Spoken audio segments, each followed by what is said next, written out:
It's probably no surprise that the best way to improve as a dungeon master in D&D is to run games. Weirdly, like everything else in life, practice really does help, even if perfect is a long way off for all of us. However, there is one important trait that's a little more controversial that I would like to talk about today.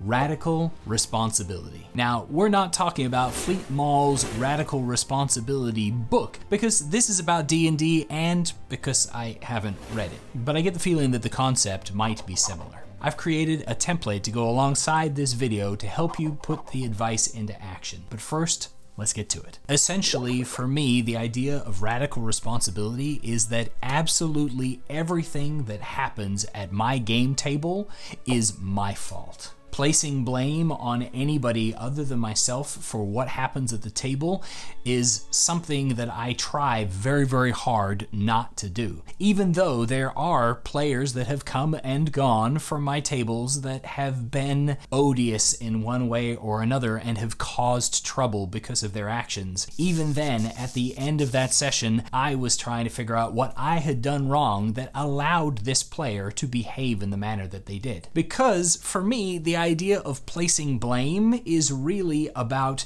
taking away my opportunity to be able to deal with the problem itself. If the problem is in somebody else's camp and somebody else's hands, then there's nothing that I can do about it. But if the problem is on me, then I have the power to be able to fix it. That means that when a player is acting in a manner that I can't control, I have to look at what can I do to influence that player in order to change their behavior at the table, instead of just passing the buck, laying the blame over there, and then moving on with my life as if there was nothing I could do about it. Taking responsibility for everything that happens around you can feel like it is going to be harmful, because it does mean that you feel the, oh, darn, this session went bad, and you're placing that on yourself. But it's not about taking blame for things that you can't influence or dogpiling on yourself and giving yourself the bad feels. It's about looking at what you can do to impact what has happened. It's not about taking responsibility for other people's feelings. It's about recognizing how you impacted and influenced those feelings and deciding to take actions that are going to create better feelings than the ones that you experienced. It's also not about feeling bad for the things that go wrong, or even about feeling super proud of yourself for the successes. It's about finding the nuggets of success so that you can repeat them, and about recognizing the mistakes that you can now look at as opportunities for improvement. In order to actually apply the concept of radical responsibility, you're going to need to ask yourself some questions. I like to do this as sort of an after action report, where at the end of a session, while it's still fresh in my mind and I can still feel the feelings that were evoked, I can look at the game as objectively as possible and try to answer these questions with the radical responsibility mindset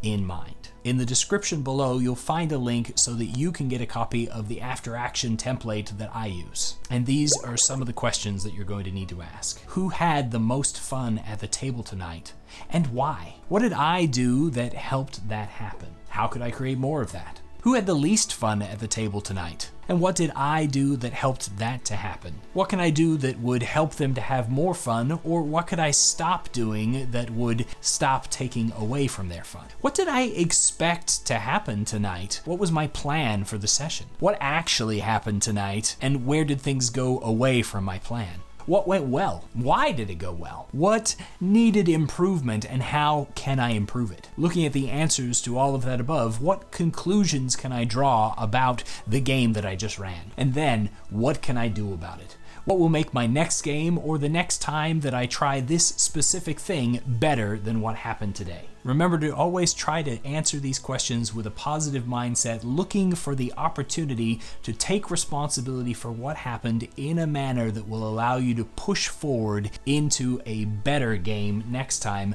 rather than dwelling upon mistakes as if they were something so bad that you could not fix by simply saying, sorry, that didn't go so well, and doing better at your next session. Remember, Dungeons & Dragons is about having fun. Don't forget to get your copy of the DM improvement template by clicking on this box over here, or else carry on with some more Dungeons & Dragons advice so that we can all improve our games of D&D together.